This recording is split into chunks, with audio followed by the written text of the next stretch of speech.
Hello student, respiration के हमारे पहले लेक्चर में हमने रेस्पिरेशन का जनरल इंट्रोडक्शन समझा। रेस्पिरेशन में काम आने वाले सबस्ट्रेट मैंने आपको बताया, श्वसनीय क्रियाधार और श्वसन के अलग अलग प्रकार पर हमने बात करी, जनरल बातचीत थी। अब हम आगे बढ़ते हैं और रेस्पिरेशन की क्रियाविधि मैकेनिज्म पर आते हैं कि आखिर श्वसन का ये प्रोसेस जो कि प्रत्येक सजीव कोशिका में होता है किस तरह से होता है। ठीक है, इसमें क्या क्या स्टेप्स हैं, ऑक्सीजन की उपस्थिति अनुपस्थिति, कई सारी बातें हैं। तो मैकेनिज्म को शुरू करते हैं। अब देखिए, ऑक्सीजन की उपस्थिति होती है तो हमने आपको बताया वायवीय श्वसन है। ऑक्सीजन अगर नहीं है तो हमने कहा ये अवायवीय श्वसन है। हमने ये भी कहा कि श्वसनीय क्रियाधार में सबसे ज्यादा प्राथमिकता कार्बोहाइड्रेट की होती है और कार्बोहाइड्रेट में भी ग्लूकोज होता है जो कि मुख्य रूप से श्वसन में काम आता और शुरुआत करता है। ग्लूकोज की वजह अन्य शर्करा भी होती है तो फ्रक्टोज भी काम आ जाता है और बाकी और अन्य शर्कराएं वो फिर ग्लूकोज या फ्रक्टोज में बदली जाएंगी और फिर काम आएंगी। तो पहले कार्बोहाइड्रेट, उसके बाद नहीं तो फैट और प्रोटीन काम आते हैं। ठीक है, तो जब हम श्वसन की क्रियाविधि शुरू करते हैं तो हम देखते हैं कि श्वसन की क्रियाविधि का शुरुआत का जो हिस्सा है उसे इस बात से फर्क नहीं पड़ता कि ऑक्सीजन उपस्थित है या नहीं है। मेरे कहने का मतलब श्वसन चाहे वायवीय श्वसन हो या अवायवीय श्वसन, आक्सी श्वसन अनाक्सी श्वसन जो भी कहिए, एरोबिक एनएरोबिक, शुरुआत का हिस्सा सबके लिए कॉमन होता है क्योंकि उसमें ऑक्सीजन की जरूरत ही नहीं है। तो श्वसन की मैकेनिज्म में पहला जो भाग है वो ऑक्सीजन से इंडिपेंडेंट है। न वहां ऑक्सीजन यूज होती है न वहां CO2 निकलती है। चाहे आपका वायवीय श्वसन हो या अवायवीय श्वसन हो, दोनों में कॉमन रूप से चलेगा। लेकिन ये पूरा ग्लूकोज का पूरा विघटन नहीं है। यहाँ ग्लूकोज का एक आंशिक विघटन, आंशिक ऑक्सीकरण होता है और ग्लूकोज 2 मॉलिक्यूल पायरुविक एसिड में बदल जाता है। ये पहली स्टेप है। क्योंकि ग्लूकोज का यहाँ विघटन शुरू हुआ तो इस कार्य को ग्लाइकोलाइसिस कहते हैं। ठीक है, और ग्लाइकोलाइसिस जो कि दोनों प्रकार के श्वसन में समान और कॉमन रूप से काम आता है, सबसे पहले हम उसी की बात करेंगे। तो श्वसन के मैकेनिज्म, श्वसन की क्रियाविधि पर बात करें तो जैसा मैंने आपको कहा कि सामान्यतः श्वसनीय क्रियाधार ग्लूकोज होता है एवं ग्लूकोज से श्वसनीय क्रियाविधि का आरंभ होता है। हाँ, कभी कभी फ्रक्टोज से भी हो सकता है, बट मुख्य रूप से ग्लूकोज। श्वसन की क्रियाविधि का आरंभिक भाग जो मैं आपको बता रहा था, आरंभिक भाग वायवीय और अवायवीय श्वसन में समान होता है, कॉमन मैकेनिज्म। इसमें ग्लूकोज का आंशिक विघटन होता है एवं पायरुवेट बनता है। पायरुवेट कहो या पायरुविक एसिड कहो, एक ही बात है। कई जगह पायरुविक एसिड लिखा मिलेगा, कई जगह पायरुवेट लिखा मिलेगा, दोनों एक ही चीज होती है। ठीक है, तो यहाँ ग्लूकोज का आंशिक विघटन होता है और पायरुवेट बनता है। इस कार्य को हम क्या कहते हैं? ग्लाइकोलाइसिस, अर्थात श्वसन के मैकेनिज्म की पहली स्टेप हमारी यही होती है, ग्लाइकोलाइसिस। ठीक है, पायरुवेट का आगे का भविष्य, अब पायरुवेट से आगे क्या होगा वो ऑक्सीजन की उपस्थिति या अनुपस्थिति के आधार पर निर्धारित होता है। तो पायरुवेट तक तो कॉमन चलेगा, उसके बाद ऑक्सीजन उपलब्ध है या नहीं है मैकेनिज्म बढ़ जाएगा। तो हम पहले बात करेंगे ग्लाइकोलाइसिस की, जो कि ऑक्सीजन से मुक्त होकर चलता है। ठीक है, तो हमारा पहला भाग ग्लाइकोलाइसिस रहेगा। आप देखिए शब्द का अर्थ, ग्लाइको शब्द हमेशा शर्करा के लिए आता है और लाइसिस शब्द आता है किसी को तोड़ना, विघटन, मतलब यहाँ शर्करा को तोड़ा जा रहा है। कौन सी शर्करा? ग्लूकोज। ठीक है, मुख्य रूप से ग्लूकोज। यह स्टेप दोनों प्रकार के श्वसन जो मैंने अभी पहले भी बताया था, वायवीय अवायवीय में कॉमन होती है। देखिए, ग्लाइकोलाइसिस एक आसान और बड़ा इंपॉर्टेंट टॉपिक है। इसकी मैं मुख्य बातें बता दूं और फिर देखेंगे कि ये किस प्रकार से पूरा कार्य होता है, स्टेप बाय स्टेप। याद रखने की भी चीजें हैं और समझने की भी चीजें हैं। तो पहली बात तो ये ध्यान रखने की, दोनों प्रकार के श्वसन में ये स्टेप, ग्लाइकोलाइसिस की स्टेप कॉमन होती है। ठीक है, यह होता कहाँ है, इस पर भी प्रश्न आया एग्जाम में। यह कार्य सेल के साइटोसोल अथवा साइटोप्लाज्म में संपन्न होता है। मैंने यहाँ 2 चीज लिखी, साइटोसोल और साइटोप्लाज्म। ये साइटोप्लाज्म में पूरा होता है तो भी सही है, साइटोसोल में पूरा होता है तो और अच्छा सही है, और ज्यादा सही है। और ये साइटोप्लाज्म में क्यों होता है? क्योंकि इसके एंजाइम जो है वो साइटोसोल में पाए जाते हैं। अब ये साइटोसोल साइटोप्लाज्म का चक्कर क्या है? देखिए, केंद्रक को हटा दें तो बचा हुआ सारा भाग साइटोप्लाज्म है। इसमें क्या है? देखिए, कोशिकांग भी है और तरल द्रव भी है। जो तरल द्रव होता है कोशिका का वो साइटोसोल कहलाता है और उसी में होते हैं इसके एंजाइम वास्तव में। और जब हम साइटोसोल और कोशिकांग दोनों को मिला के बोलते हैं तो साइटोप्लाज्म। तो अलग अलग क्वेश्चन में किसी में पूछा है ग्लाइकोलाइसिस कहाँ होता है, तो आंसर साइटोप्लाज्म ही जा रहा है। एनसीईआरटी भी शुरू में साइटोप्लाज्म लिखती है, बाद में अंदर जाके साइटोसोल भी लिखा है उसने। तो साइटोप्लाज्म जो होता है उसमें क्या है, एक्चुअली इसमें दो चीजें हैं, साइटोसोल प्लस कोशिकांग। तो भाई जब साइटोप्लाज्म कहोगे तो साइटोसोल तो आ ही गया ना उसमें, इसलिए साइटोप्लाज्म भी सही होता है। लेकिन अगर वैसे ऐसा आता नहीं है कि आपको एक ऑप्शन में साइटोसोल दे देगा और एक में साइटोप्लाज्म, लेकिन मान ले भाई ऐसा आ गया तो प्राथमिकता के आधार पर हमारा पहला आंसर क्या जाना चाहिए, साइटोसोल। ये तो आईपीएमटी के क्वेश्चन में आया भी है। वास्तव में तो एंजाइम उस तरल द्रव में है, किसी कोशिकांग में नहीं है, इसीलिए साइटोसोल बेहतर आंसर है। यदि साइटोसोल नहीं है तो आंसर हम साइटोप्लाज्म कर सकते हैं, क्योंकि उसमें भी साइटोसोल तो आ ही जाता है। समझ गए? तो ये कोशिका के साइटोसोल या साइटोप्लाज्म होने वाली प्रक्रिया है, क्योंकि इसके एंजाइम यही होते हैं, वायवीय अवायवीय में कॉमन होती है। ग्लाइकोलाइसिस का पूरा पाथवे 3 वैज्ञानिकों ने बड़ी मेहनत से खोजा। ये थे एम्बडन, मेयरहोफ एंड पेरनेस। एम्बडन, मेयरहोफ एंड पेरनेस ने इस ग्लाइकोलाइसिस का पाथवे खोजा है, और इसीलिए इसका एक और नाम है, इन तीनों के नाम के आधार पर ईएमपी पाथवे कहते हैं, एम्बडन, मेयरहोफ, पेरनेस पाथवे। इसे ईएमपी पाथवे भी बोला जाता है। ठीक है, अच्छा अब इसमें देखिए क्या क्या कुछ चीजें और इसकी मुख्य बातें देखें। ग्लूकोज इस पाथवे का मुख्य क्रियाधार है। ये शुरुआत, ग्लाइकोलाइसिस की शुरुआत हमेशा किससे होगी, ग्लूकोज से। मैक्सिमम टाइम ग्लूकोज से, आसानी से उपलब्ध सरल जो शर्करा है। लेकिन इसमें फ्रक्टोज का भी उपयोग बिल्कुल हो सकता है, और ये फ्रक्टोज से भी शुरू हो सकता है। ज्यादा किसके लिए, ग्लूकोज के लिए। हाँ, एक और इंपॉर्टेंट चीज, जैसा मैंने पहले कहा, इस पाथवे में ऑक्सीजन का सीधा उपयोग नहीं है, सीधा लिखा। अब ये मैं आगे जाके बताऊंगा मैंने ये क्यों लिखा। ठीक है, डायरेक्ट यूज नहीं है ऑक्सीजन का। आपको किसी भी स्टेप में ऑक्सीजन लेते हुए हम दिख नहीं रहे, डायरेक्ट ऑक्सीजन का यूज नहीं है, और न ही इसमें कोई CO2 मुक्त होती और न ही कोई CO2 मुक्त होगी। अर्थात या न तो कोई ऑक्सीजन ली जाएगी और न CO2 निकलेगी। CO2 नहीं निकलेगी तो कार्बन का लॉस नहीं है। ग्लूकोज या फ्रक्टोज जो भी है, इसमें कितने कार्बन, 6 कार्बन। ठीक है, और ये 6 ही रहेंगे अंत में ग्लाइकोलाइसिस तक, या कोई CO2 नहीं निकलती है। इस पाथवे में ग्लूकोज का आंशिक ऑक्सीडेशन होता है और 2 मॉलिक्यूल पाइरुवेट के बनते हैं। और देखिए ग्लूकोज जो होता है वो 6 कार्बन का कंपाउंड है, और 2 मॉलिक्यूल पाइरुवेट, पाइरुवेट 3 कार्बन का कंपाउंड है।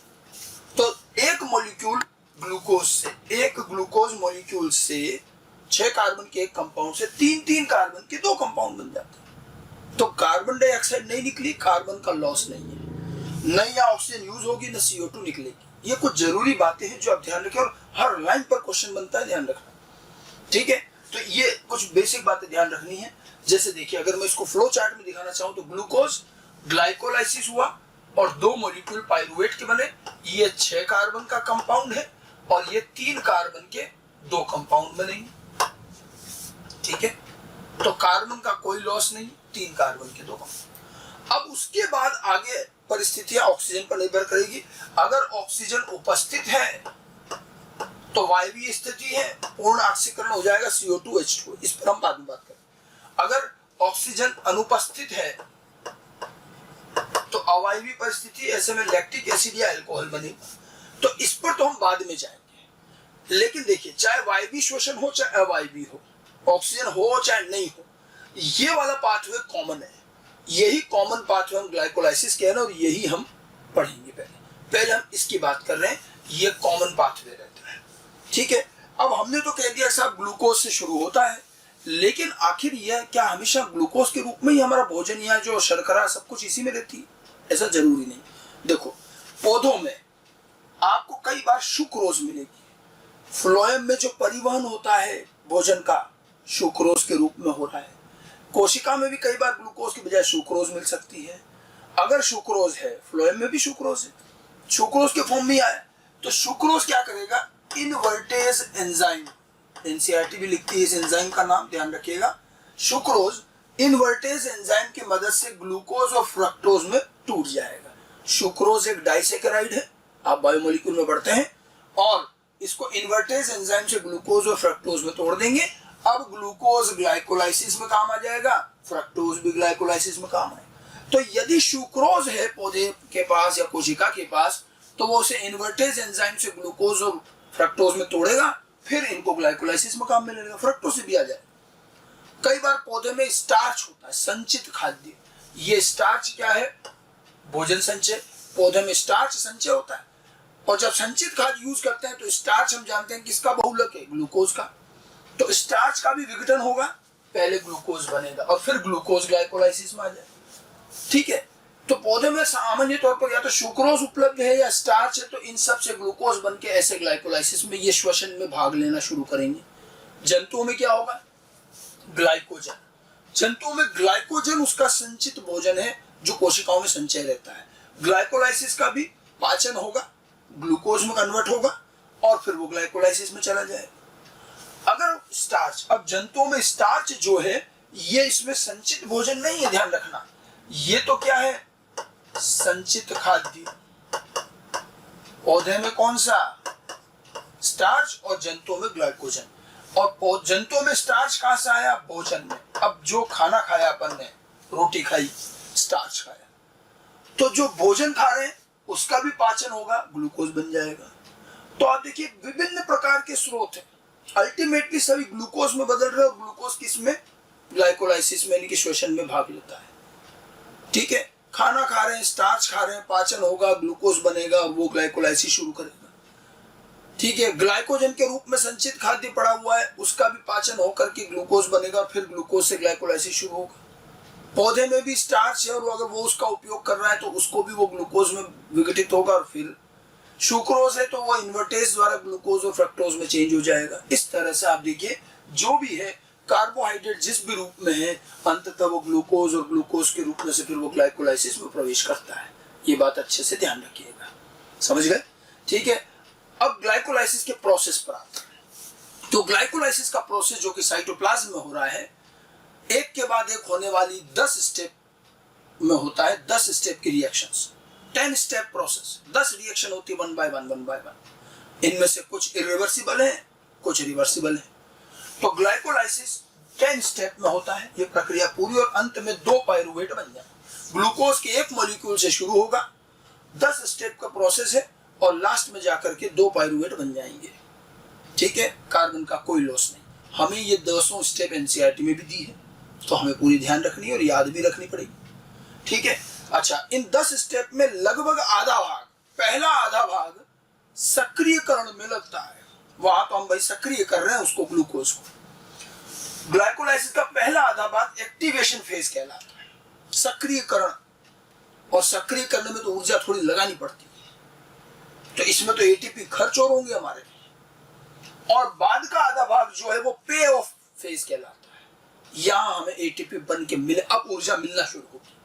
पे ऑफ का मतलब कुछ देना, तो ये हमसे शुरू में एटीपी लेता है सक्रिय होने के लिए, उसके बाद ये ऊर्जा देना शुरू करता है। बाद वाला हिस्सा पे ऑफ कहलाता है, जिसमें एटीपी और NADH2 बनते हैं।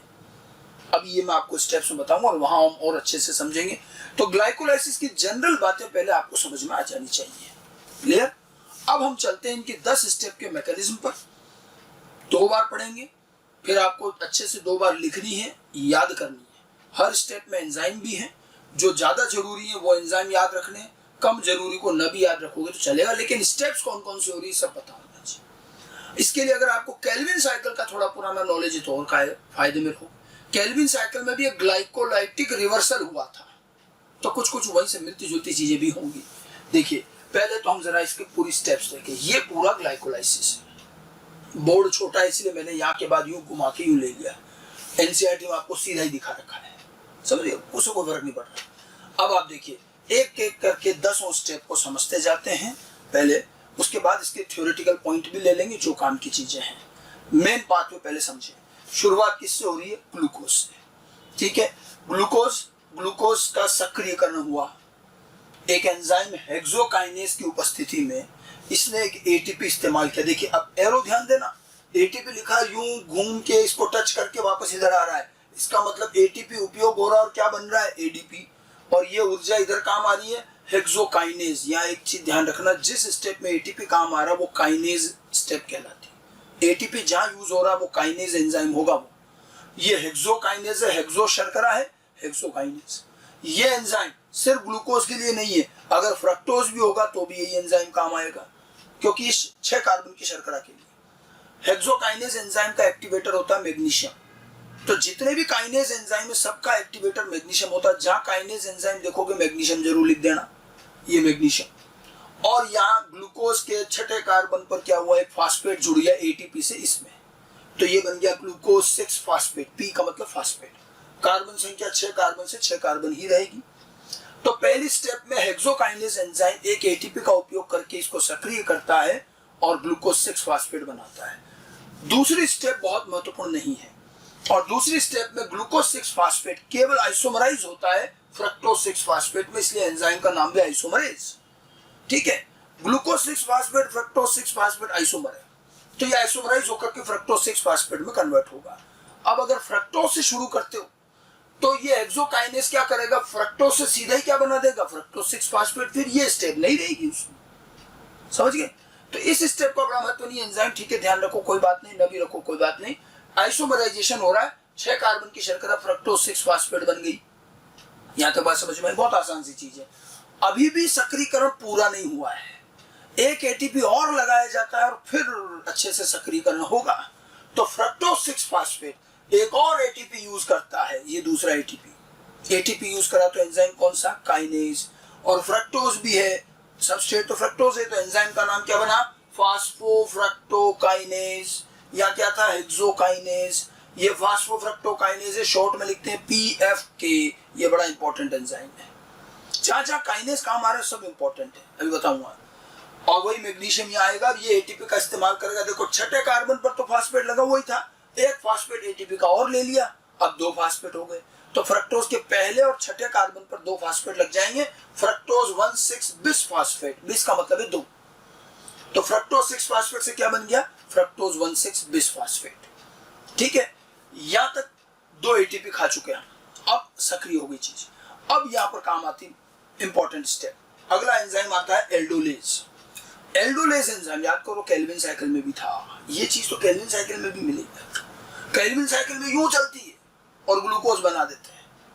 मैंने कहा था ना वहां ग्लाइकोलाइटिक रिवर्सल है, वहां 10 पागल 12 पागल बने थे, याद है, उसमें से 2 पागल अलग निकले, पीजीएल, पागल मतलब पीजीएल, और उन 2 पीजीएल से फिर ग्लूकोज बनता है। तो इतना प्रोसेस आपको केल्विन चक्र में भी मिलेगा। ठीक है, वही एल्डोलेज एंजाइम। एल्डोलेज क्या करता है, फ्रक्टोज 1,6 बिस फास्फेट के 2 टुकड़े कर देता है, स्प्लिटिंग कर देता है, और 3-3 कार्बन के 2 कंपाउंड बनते हैं। एक तो डीएचएपी, ये नाम पहले भी बताया, डाइहाइड्रोक्सी एसीटोन फास्फेट। मैंने कहा ये केल्विन साइकिल में भी आता है। 3 कार्बन का डीएचएपी और पीजीएल, वही पागल, फास्फोग्लिसरल्डिहाइड, एल मतलब एल्डिहाइड, 3 फास्फोग्लिसरल्डिहाइड। 3 कार्बन का डीएचएपी, 3 कार्बन का पीजीएल, 2 में टुकड़े हो गए। केल्विन चक्र में क्या हुआ था, पीजीएल और डीएचएपी मिलकर फ्रक्टोज 1,6 बिस फास्फेट बनाते हैं। फिर ये फ्रक्टोज 6 फास्फेट, ग्लूकोज 6 फास्फेट और ग्लूकोज वहां शर्करा बनती है, तो वो कहा गया था ग्लाइकोलाइटिक रिवर्सल, उल्टा चलते हैं, या इस तरह से चलेगा। ठीक है, अब आप देखिए 3 कार्बन का पीजीएल बन गया और 3 कार्बन का डीएचएपी बन गया। डीएचएपी आगे यूज नहीं होता, लेकिन डीएचएपी और पीजीएल दोनों आइसोमर हैं एक दूसरे के। तो होता यह है कि डीएचएपी भी फिर किस में कन्वर्ट हो जाता है, आइसोमरेज एंजाइम की मदद से पीजीएल में कन्वर्ट हो जाता है। ठीक है, तो पीजीएल में कन्वर्ट हो गया। तो अब यहां पर आप देखिए क्या रहेगा, पीजीएल के कितने मॉलिक्यूल हो गए, एक तो सीधा ही बना और एक डीएचएपी से कन्वर्ट हो गया, तो मैं यहां पर 2 लिख रहा हूं, तो ये 2 मॉलिक्यूल बने पीजीएल के।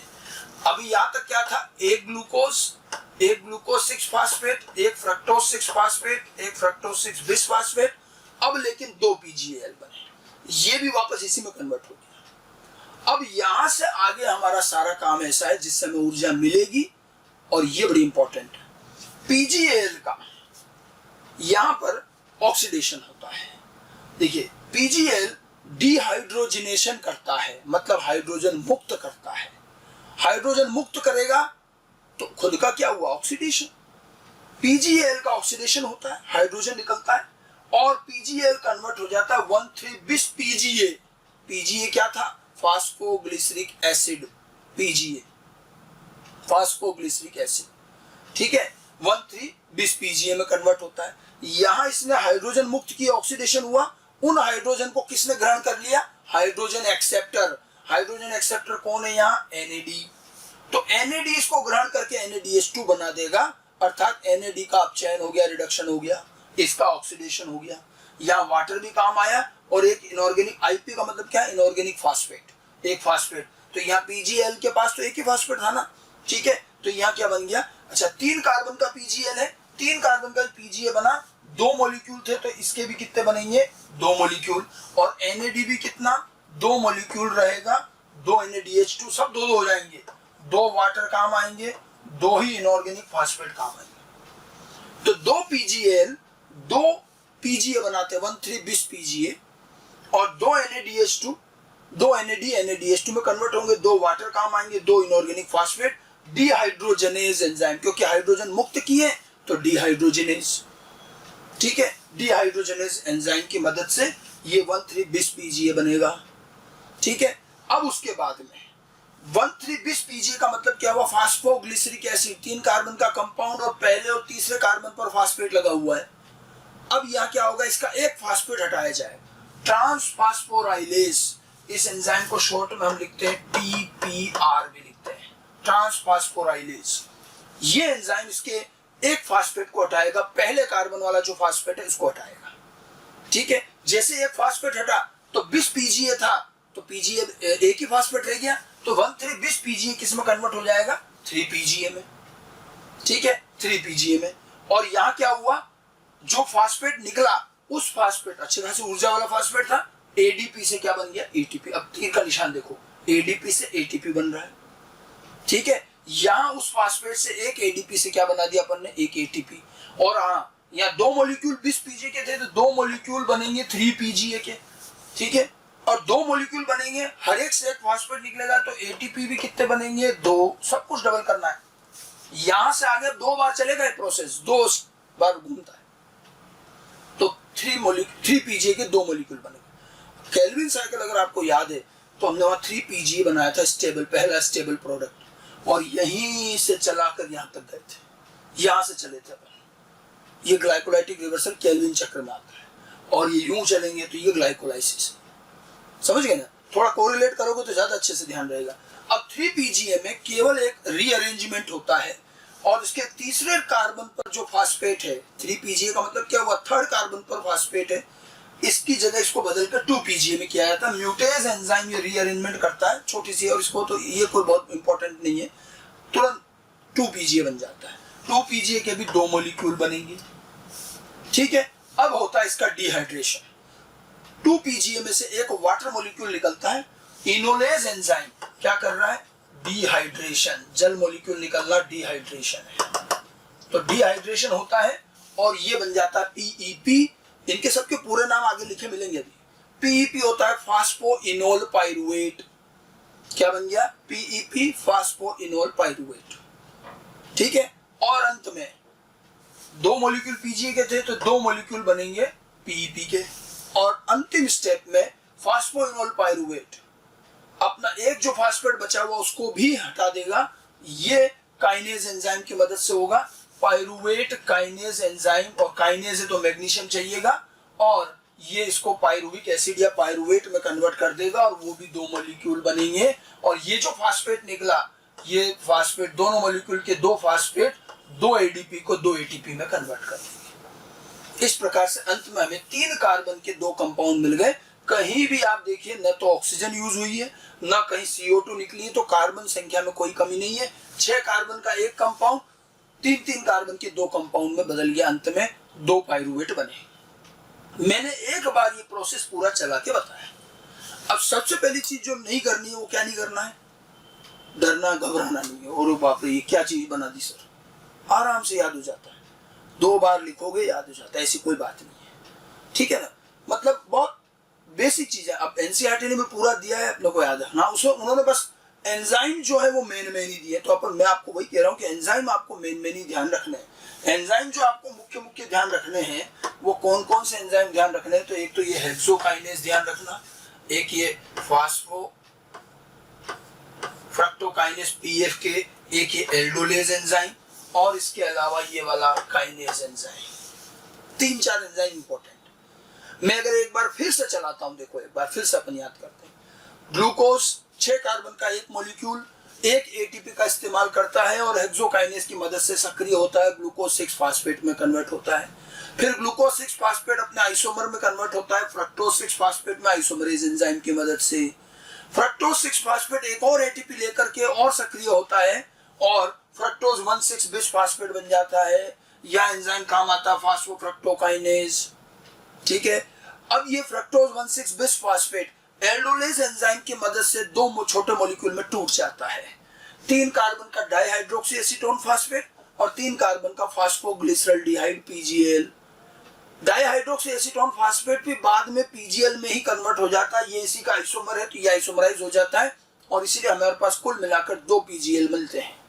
ठीक है, अब 2 पीजीएल हाइड्रोजन मुक्त करते हैं यानी कि ऑक्सीडाइज होते हैं और NAD को NADH2 में रिड्यूस करते हैं और साथ में वाटर का उपयोग करते हुए डिहाइड्रोजनेशन रिएक्शन द्वारा 1,3 बिस पीजीए में कन्वर्ट होते हैं।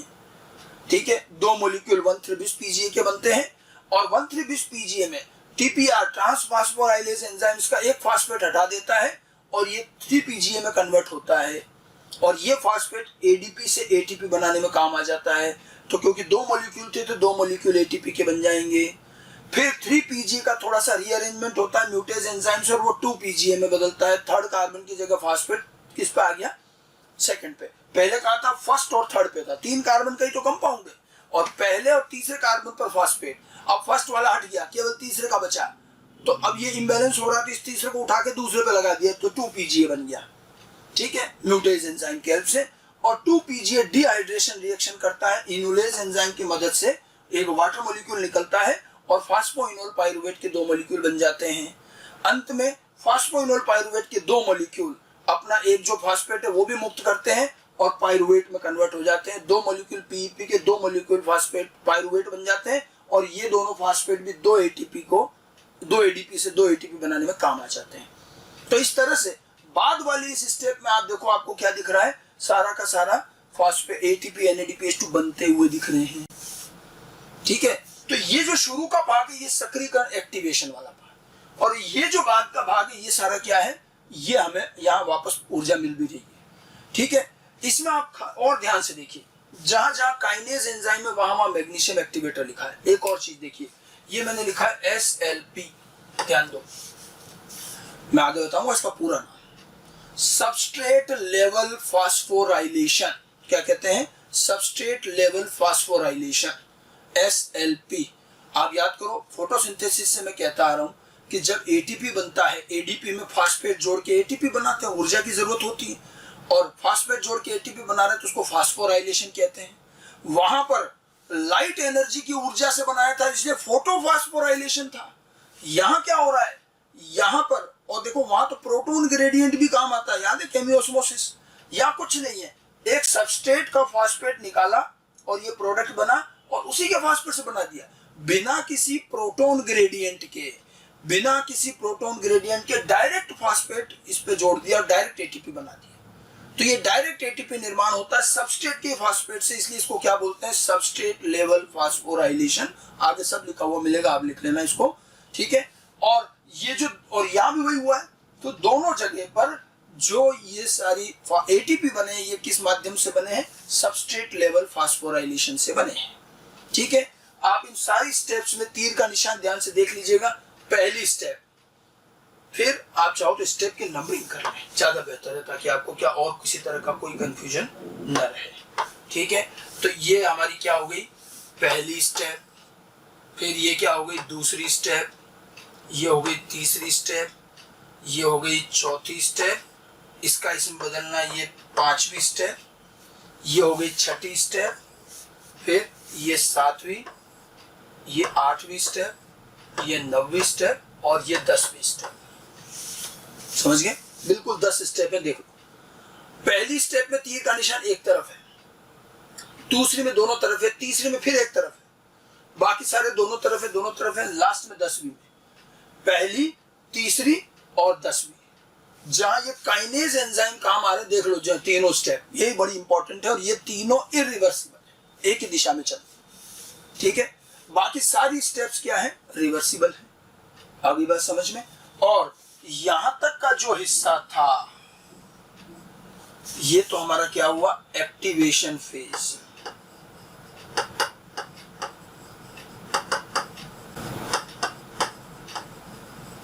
एक्टिवेशन, सक्रियकरण वाला। और ये वाला जो हिस्सा है पूरा यहां तक ले लो, ये वाला भाग क्या कहलाएगा, ये कहलाएगा पे ऑफ फेज। इसको क्या कहते हैं, पे ऑफ। पे ऑफ मतलब ये वापस दे रहा है, ऊर्जा हमें दे रहा है, और ये ले रहा है एक्टिवेशन के लिए। ये एक्टिवेशन स्टेप है। तो आप देखिए 2 एटीपी खर्च किए हमने, बाद में कितने बन रहे हैं, 2 और 2 4 बन रहे हैं, ज्यादा ही बन रहे हैं। 2 NADH2 भी बने अतिरिक्त रूप से यहाँ। और ये एंजाइम सारे आपको ध्यान रखने, अगर सारे याद रख लो बहुत अच्छी बात है, नहीं तो हेक्सोकाइनेज, फास्फोफ्रक्टोकाइनेज, एल्डोलेज, डिहाइड्रोजनेज, ये SLP वाले दोनों स्टेप, पाइरुवेट काइनेज, ये 2-3 स्टेप्स आपको अच्छे से ध्यान रखनी है, ठीक है। ग्लूकोज, ग्लूकोज से ग्लूकोज 6 फास्फेट, ग्लूकोज 6 फास्फेट से फ्रक्टोज 6 फास्फेट, फ्रक्टोज 6 फास्फेट से फ्रक्टोज 1,6 बिस फास्फेट, फ्रक्टोज 1,6 बिस फास्फेट से 2 मॉलिक्यूल DHAPN, PGL, DHAP भी बाद में किस में बदल गया, PGL में। 2 मॉलिक्यूल PGL से बना 2 मॉलिक्यूल 1,3 बिस PGA, फिर 1,3 बिस PGA से 3 PGA के 2 मॉलिक्यूल बने, 3 PGA से 2 PGA के 2 मॉलिक्यूल, और 2 PGA से 2 PEP के 2 मॉलिक्यूल, और लास्ट में 2 PEP से 2 पाइरुवेट के मॉलिक्यूल बनते हैं। इस प्रकार से पूरी 10 स्टेप की रिएक्शन है। अभी और भी देखेंगे बार बार, पहले तो ये अच्छे से ध्यान होनी चाहिए, ढंग से इसको लिखेंगे, एक एक चीज जो लिख रखी है सब कुछ लिखनी है, और 2-3 बार बिना देखे भी लिखोगे याद हो जाएगा, कोई बड़ी बात नहीं है। लेकिन पूरा प्रोसेस आता है, स्टेप बाय स्टेप भी क्वेश्चन आते हैं, ठीक है। तो ये तो हमने पूरी एक बार को आपको स्टेप बताई। अब हम क्या कर रहे हैं, जो जो काम की स्टेप्स है, हर इसमें 2-3 स्टेप बड़ी इंपॉर्टेंट है, और उसके एंजाइम के बारे में कुछ अतिरिक्त जानकारी हमें चाहिएगी, वो मैं आपको बता रहा हूँ। बाकी जो इजी है वो फटाफट हो जाएगा, ठीक है। अब आप देखिए, सबसे पहली स्टेप की बात करते हैं। पहली, तीसरी और 10वीं स्टेप तो बड़ी इंपॉर्टेंट है ही। अब पहली स्टेप में देखिए, एक एक स्टेप को बात करेंगे, जहां आपको ध्यान रखना वो मैं ज्यादा जोर दूंगा, नहीं तो अदरवाइज एक लाइन में ध्यान रख लें। पहली स्टेप में क्या हुआ, एटीपी का उपयोग करके हमने हेक्सोकाइनेज एंजाइम द्वारा ग्लूकोज का सक्रियकरण किया गया और ग्लूकोज 6 फास्फेट बना। यही थी इक्वेशन, एटीपी का यूज करा, ग्लूकोज से ग्लूकोज 6 फास्फेट बना। हेक्सोकाइनेज एंजाइम बड़ा इंपॉर्टेंट एंजाइम है, इसके बारे में कुछ बातें ध्यान रखनी। हेक्सोकाइनेज एंजाइम एलोस्टेरिक फीडबैक संदमन दर्शाता है, ये एक नियंत्रणकारी कार्य है। मतलब हेक्सोकाइनेज एक नियंत्रणकारी कार्य करता है, एलोस्टेरिक फीडबैक संदमन। अब यहाँ थोड़ा आपको एंजाइम का नॉलेज होना चाहिए, एंजाइम बायोमोलिक्यूल में पढ़ाया जाता है, ठीक है, वहां पर ये चीजें बताई जाती है। देखिए नॉर्मली एक एंजाइम में जहां आकर के उसका क्रियाधार जुड़ता है, उस जगह को कहते हैं एक्टिव साइट, सक्रिय स्थल। वही रिएक्शन होती है, उत्पाद बनता है। एंजाइम में इस एक्टिव साइट के अलावा कई बार अतिरिक्त साइट होती है, जिसमें एक होती है एलोस्टेरिक साइट, अतिरिक्त साइट होती है, ठीक है। तो ये एलोस्टेरिक फीडबैक संदमन दर्शाता है, और यही हेक्सोकाइनेज एंजाइम मैंने बताया था ना कि ये फ्रक्टोज के साथ भी काम आ जाएगा, दोनों के लिए कॉमन ही एंजाइम रहेगा, फ्रक्टोज में भी यही एंजाइम रहेगा। अब देखो होता क्या है, ये मैंने एक आउटलाइन बनाया, मान लीजिए ये जो मैंने पीले रंग से बना रखा है, ये हेक्सोकाइनेज एंजाइम है, और ये इसकी एक्टिव साइट है। एक एक्टिव साइट पर ग्लूकोज लगा और एक पर एटीपी लगा, और ये इन दोनों को जोड़ करके एक उत्पाद बना देता है ग्लूकोज 6 फास्फेट। ये मैंने डायग्राम दर्शा दिया कि एटीपी इस पे जुड़ गया और ये ग्लूकोज 6 फास्फेट बन गया। ये रिएक्शन है जो हमने पहले वाली पढ़ी। इसमें देखिए एक स्थल और है, ये एलोस्टेरिक साइट, अभी यहाँ कुछ भी नहीं है, खाली जगह, लेकिन ये स्थल है। एलोस्टेरिक साइट पर जब कभी कोई चीज जुड़ जाती है तो एंजाइम का शेप बदल जाता है। एक्टिव साइट का शेप बदल गया अगर, तो फिर ये एंजाइम अभिक्रिया नहीं करेगा। ये एंजाइम में बताई जाती चीजें। तो इसमें देखिए ग्लूकोज और एटीपी जुड़े और ग्लूकोज 6 फास्फेट बन गया, लेकिन यहाँ एक नियंत्रणकारी कार्य। देखिए कोशिका कितनी समझदार है, हर काम को नियंत्रित किया है। अब आप देखिए लगातार अगर ग्लूकोज है और धड़ाधड़ अपन ग्लूकोज से ग्लाइकोलाइसिस करते जाएंगे तो भी दिक्कत है। हो सकता है ऐसी स्थिति आ जाए कि एटीपी ज्यादा काम नहीं आ रहे, ग्लाइकोलाइसिस कम करना, धीमा करना, रोकना भी पड़ सकता है। तो कैसे नियंत्रण हो? तो एक नियंत्रण की जगह ये है और एक और नियंत्रण, 2 नियंत्रण की जगह है, ठीक है। इसमें क्या होता है, यदि ग्लूकोज 6 फास्फेट जो कि उत्पाद है, इस रिएक्शन का तो प्रोडक्ट है नहीं है, अगर ये ज्यादा हो जाए कोशिका में, जब ये जरूरत से एक निर्धारित लेवल से ज्यादा हो जाए तो उत्पाद स्वयं अपने निर्माण को नियंत्रित करता है, और जब उत्पाद स्वयं अपने निर्माण को नियंत्रित करे तो उसे फीडबैक कहते हैं। इसीलिए इसके नाम में क्या आ रहा है, फीडबैक। फीडबैक क्यों आ रहा है, क्योंकि ये उत्पाद के द्वारा नियंत्रित होगा। उत्पाद कौन, ग्लूकोज 6 फास्फेट। अगर ये ज्यादा हो जाता है तो ये जाकर के इसके एलोस्टेरिक साइड पे फिट हो जाता है। देखो ये रहा, अधिक होने पर ये ऐसे फिट होगा। जैसे ये यहाँ फिट हुआ तो इस एंजाइम का आकृति, शेप बदल जाएगा। ये मान लो ऐसा शेप हो गया, ये यहाँ लगा हुआ देखो, और शेप बदल गया। शेप बदलने पर ये अस्थायी रूप से निष्क्रिय, परमानेंट निष्क्रिय नहीं हुआ। जैसे इसको हटाओगे, एलोस्टेरिक साइड से इसको हटाया तो ये वापस सही हो जाए, तो ये वापस इधर भी चला जाएगा। अगर ये ज्यादा है तो ये एंजाइम को अस्थायी रूप से इसका आकृति बदल देगा, शेप बदल देगा, निष्क्रिय कर देगा। ठीक है, अगर ये अधिक मात्रा में बन जाता है, देखो लिखा है मैंने, तो हेक्सोकाइनेज की एलोस्टेरिक साइट पर जाकर जुड़ जाता है अधिक बनने पर। ठीक है, और इसका शेप बदलकर इसे अस्थायी रूप से निष्क्रिय कर देता है।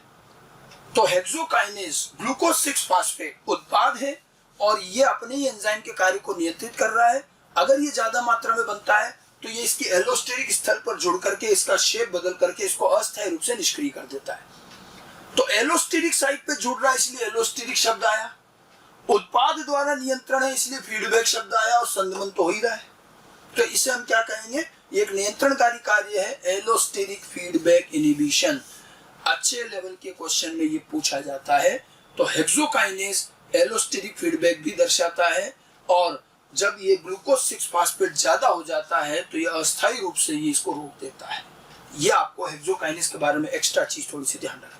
एनसीईआरटी में डायरेक्ट तो नहीं लिखा, लेकिन इसके साथ ये चीज हमेशा रहती है और ये पूछने में आती है। तो पहली स्टेप बड़ी इंपॉर्टेंट है। यह भी नियंत्रण की व्यवस्था पूरी है, कभी रोकना पड़े तो क्या करें, इसकी भी व्यवस्था है।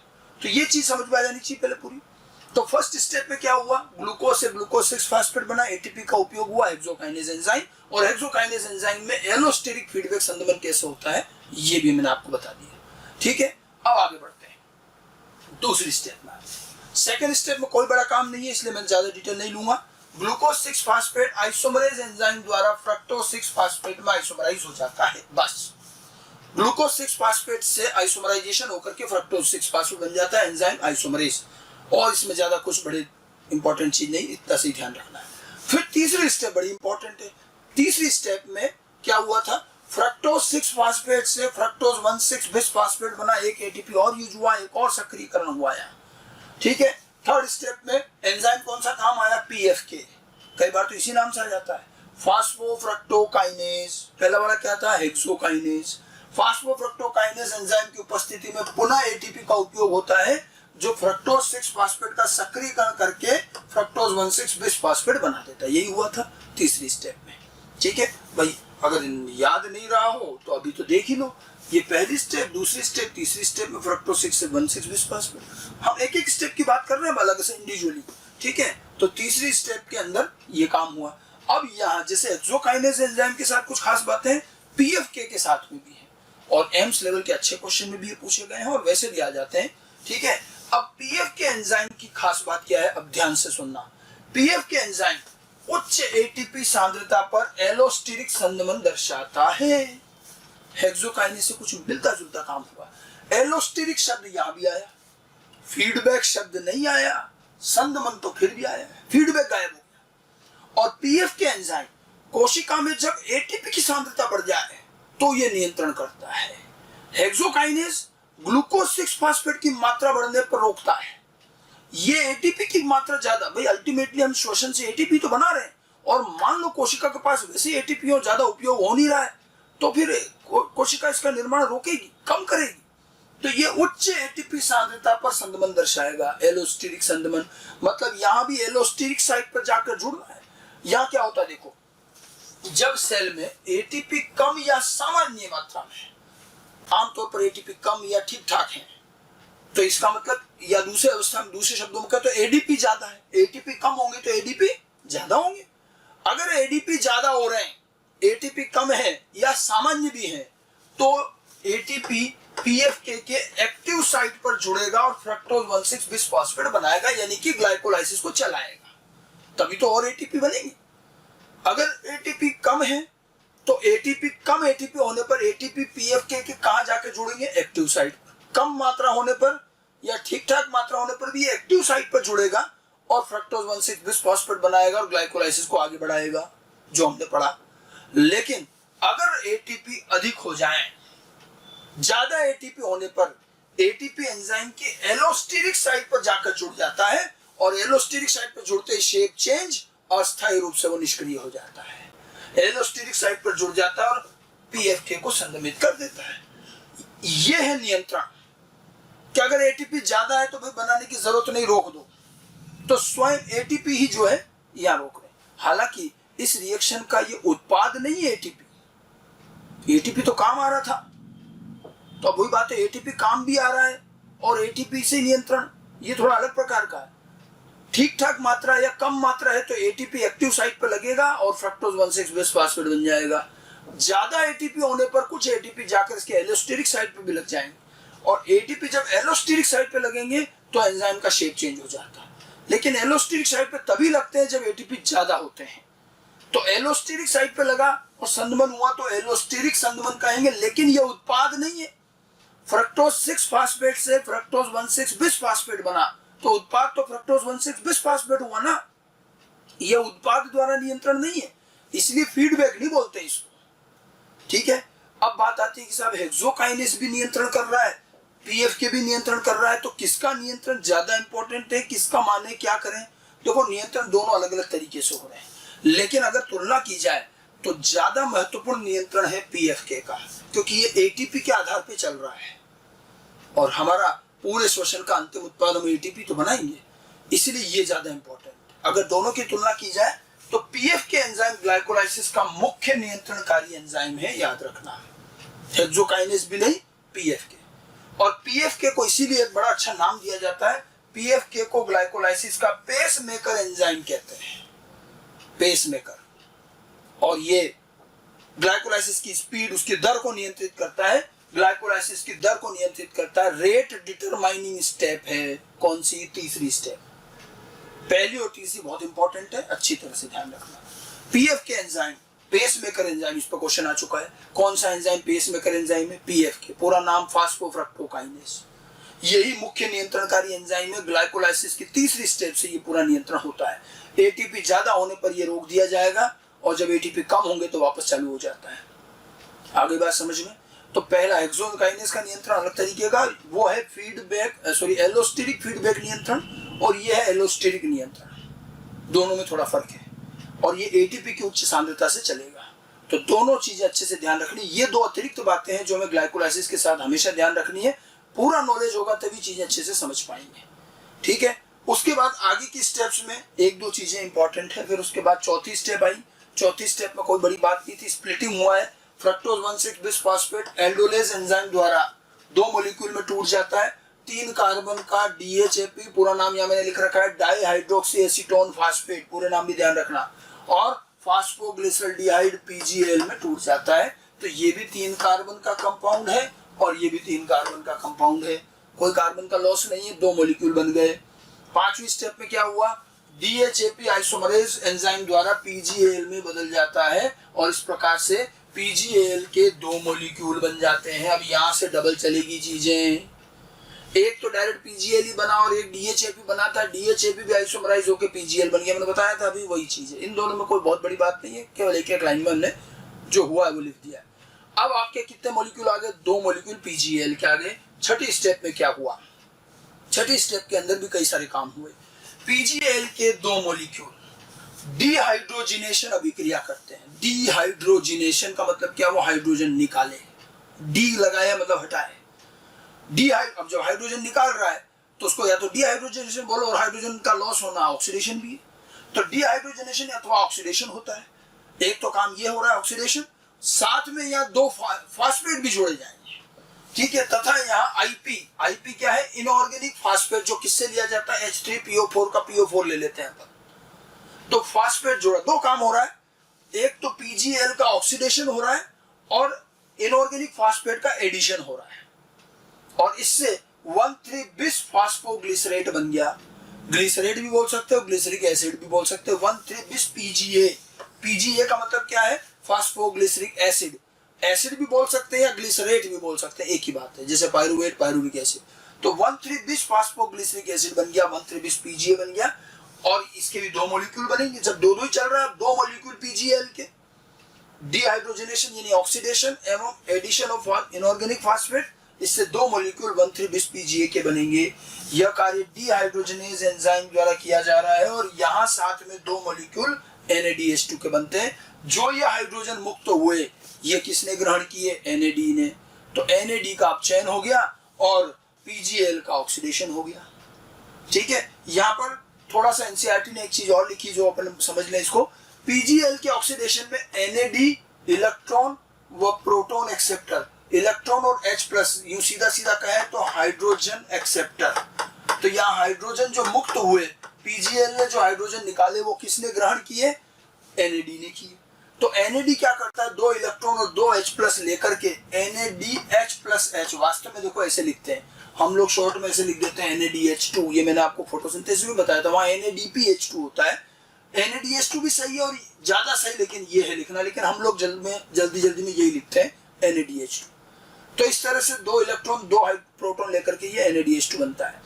अब NCERT ने यहाँ पर एक शब्द यूज किया है और वो है रेडॉक्स इक्विवेलेंट, और कहा गया है कि NAD दो रेडॉक्स इक्विवेलेंट से की मदद से NADH2 में कन्वर्ट होता है।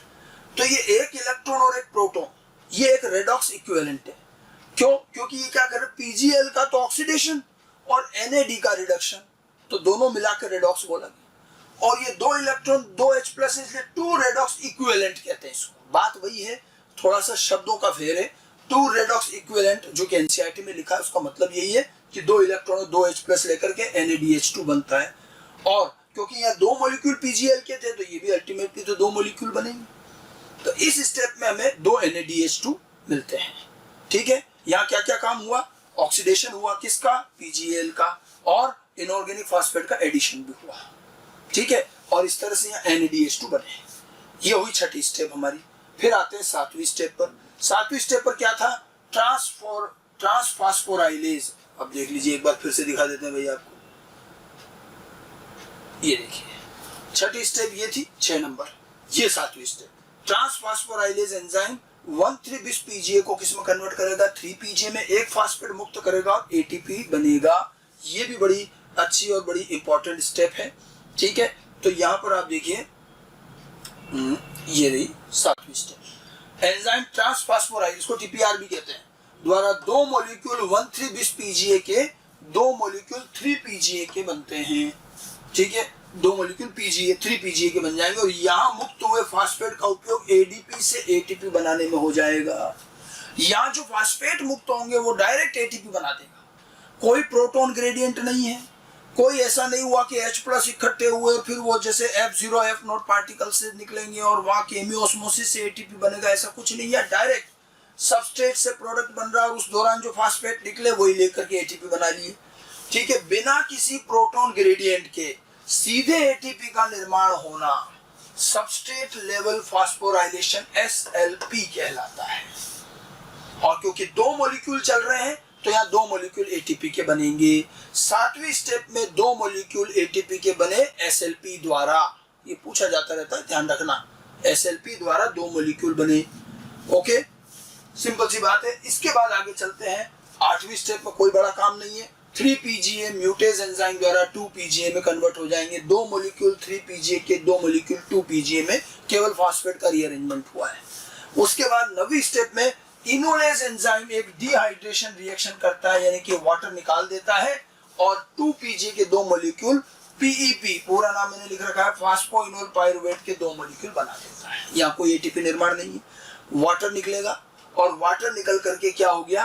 डिहाइड्रेशन रिएक्शन के द्वारा क्या हुआ? 2-PGA से PEP बना फास्फोइनोल पायरुवेट। PEP का नाम जो है, पायरुवेट का नाम आप C4 चक्र फोटोसिंथेसिस में भी सुनते हैं।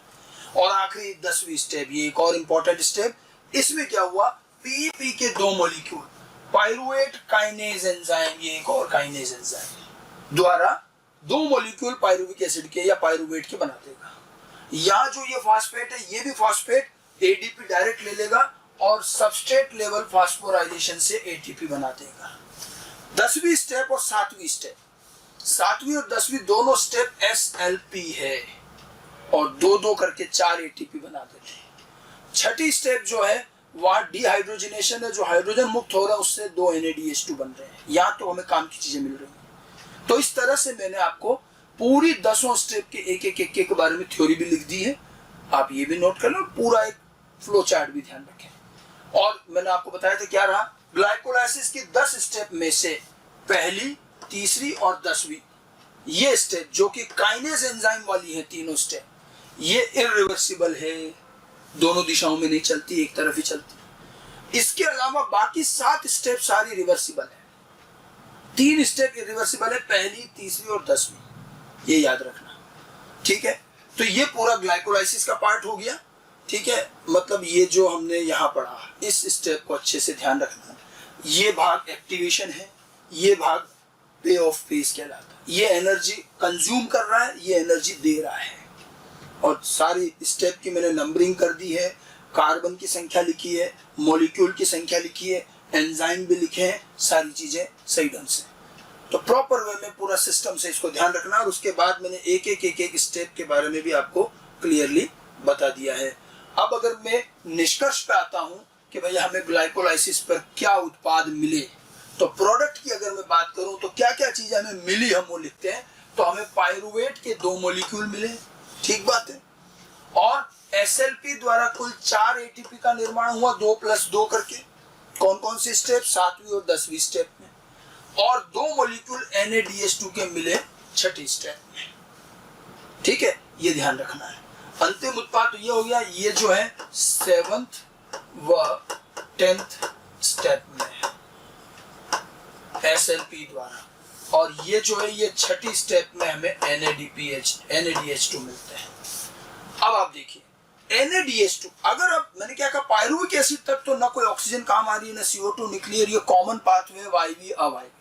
अगर मैं आगे बात करूं, यदि आगे का हमारा श्वसन वायवीय है, यानी कि ऑक्सीजन उपलब्ध है और ऑक्सीजन उपयोग की जा रही है, अगर श्वसन वायवीय है तो ये NADH2 हमारे ज्यादा काम आएंगे। ये NADH2 माइटोकॉन्ड्रिया में चले जाते हैं और वहां इलेक्ट्रॉन ट्रांसपोर्ट सिस्टम द्वारा एटीपी निर्माण में काम आती है। ये मैं आगे बताऊंगा, ETS पढ़ेंगे हम। तो यदि श्वसन वायवीय होता है तो NADH2 माइटोकॉन्ड्रिया में चले जाते हैं, जहां ETS के माध्यम से ये एटीपी बना दे, ये भी एटीपी में कन्वर्ट होंगे। और ETS में प्रत्येक NADH2 3 एटीपी बनाता है, यानी कि 2 NADH2 अगर बने तो ये 6 एटीपी के बराबर है। लेकिन ये तब जब श्वसन कैसा हो, वायवीय। अवायवीय श्वसन में ऐसा नहीं होता। क्या, NADH2 से एटीपी का निर्माण नहीं होता अवायवीय श्वसन। वायवीय श्वसन में NADH2 माइटोकॉन्ड्रिया में जाएगा, इलेक्ट्रॉन ट्रांसपोर्ट सिस्टम से ये एटीपी बनाएगा और एक NADH2 से 3 एटीपी बनेंगे, 2 NADH2 से 6 एटीपी। लेकिन अवायवीय श्वसन एनारोबिक रेस्पिरेशन में ऐसा नहीं होता, ध्यान रखिएगा। तो ये ग्लाइकोलाइसिस के जो उत्पाद बने उसके बारे में अपने को समरी ध्यान रखनी है, ठीक है। अब देखिए एटीपी उत्पादन भी देख लें भाई, हमारा पूरा नेट रिजल्ट क्या रहा। तो वायवीय और अवायवीय इसलिए करना पड़ रहा है कि आगे जाकर के NADH2 का रोल बदल जाएगा। देखो वायवीय श्वसन अगर होता है तो कुल एटीपी, ग्लाइकोलाइसिस की बात चल रही है, पहले लिख दिया ग्लाइकोलाइसिस में एटीपी उत्पादन, तो 4 एटीपी तो बने किससे, SLP से, और 2 NADH2 से 6 एटीपी। और ये कहां बनेंगे, माइटोकॉन्ड्रिया में।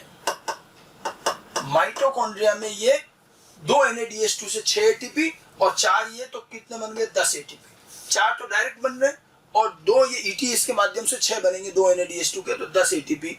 लेकिन शुरुआत में सक्रियकरण में 2 एटीपी हमारे खर्च भी तो हुए, तो नेट एटीपी का उत्पादन कितना हुआ, तो 10 में से 2 घटाएंगे, सक्रियकरण में जो खर्च हुए, तो 8 एटीपी का नेट फायदा हमें किसमें हुआ, अगर श्वसन वायवीय होता है, ठीक है।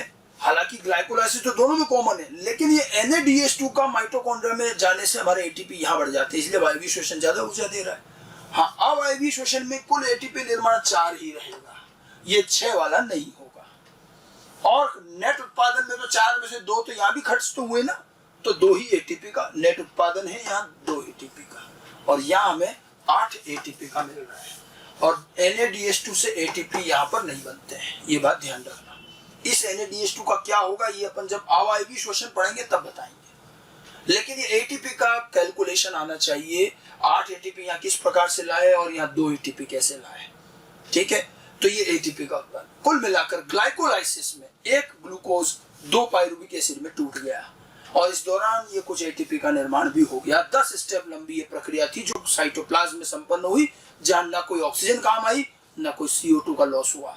ठीक है, तो अब इस पायरुविक यहां तक आ गए, ये हमारा पहला कॉमन काम था, चाहे श्वसन आगे कोई सा भी रहे, ये कॉमन था। अब इसके बाद में हमें एनसीईआरटी कहती है कि भाई पायरुविक एसिड का भविष्य क्या रहेगा। फेट ऑफ पायरुविक एसिड कहते हैं, पायरुवेट या पायरुविक एसिड का भविष्य ऑक्सीजन की उपस्थिति अनुपस्थिति के आधार पर तय होगा। अगर ऑक्सीजन उपस्थित है, ऑक्सीजन की उपस्थिति में वायवीय श्वसन होगा, ऑक्सीजन की अनुपस्थिति में अवायवीय श्वसन होगा। उपस्थिति होगी तो पायरुवेट जो है माइटोकॉन्ड्रिया में प्रवेश कर जाएगा और जहां इसका CO2 में पूर्ण ऑक्सीकरण होगा, कंप्लीट ऑक्सीडेशन होगा वायवीय श्वसन में, माइटोकॉन्ड्रिया में आगे का सारा काम कहाँ होगा, पायरुवेट कहाँ चले जाएंगे, माइटोकॉन्ड्रिया में, और वहीं आगे का सारा काम होगा। ठीक है, अवायवीय श्वसन में माइटोकॉन्ड्रिया कुछ नहीं काम आएगा, वहां माइटोकॉन्ड्रिया का कोई काम नहीं, ये साइटोप्लाज्म में, ग्लाइकोलाइसिस भी साइटोप्लाज्म हुआ, ये भी वहीं रहेंगे, पायरुवेट साइटोप्लाज्म में रहेंगे और अंत में इससे या तो लैक्टिक एसिड बन जाएगा या अल्कोहल बन जाएगा, किण्वन कहते हैं जिसको हम आगे डिटेल से पढ़ेंगे। तो अवायवीय श्वसन में लैक्टिक एसिड किण्वन या अल्कोहलिक किण्वन हो जाएगा और माइटोकॉन्ड्रिया का यहाँ काम नहीं आएगा। तो पायरुविक एसिड का भविष्य ऑक्सीजन की उपस्थिति अनुपस्थिति से तय होगा। ठीक है, और ये दोनों तरफ जा सकता है, डिपेंड करेगा कि आगे का प्रोसेस कैसा है। लेकिन ग्लाइकोलाइसिस का काम कॉमन है, 10 स्टेप का ये प्रोसेस बिना किसी ऑक्सीजन को लिए वो हुआ, साइटोप्लाज्म में हुआ और यहाँ भी कुछ एटीपी बने हैं, NADH2 भी बने हैं। ठीक है, तो ये हमारे रेस्पिरेशन का मैकेनिज्म का कॉमन पार्ट था। अब इसके बाद से रास्ते अलग अलग हो जाएंगे, वायवीय श्वसन अलग तरीके से पढ़ा जाएगा, अवायवीय अलग।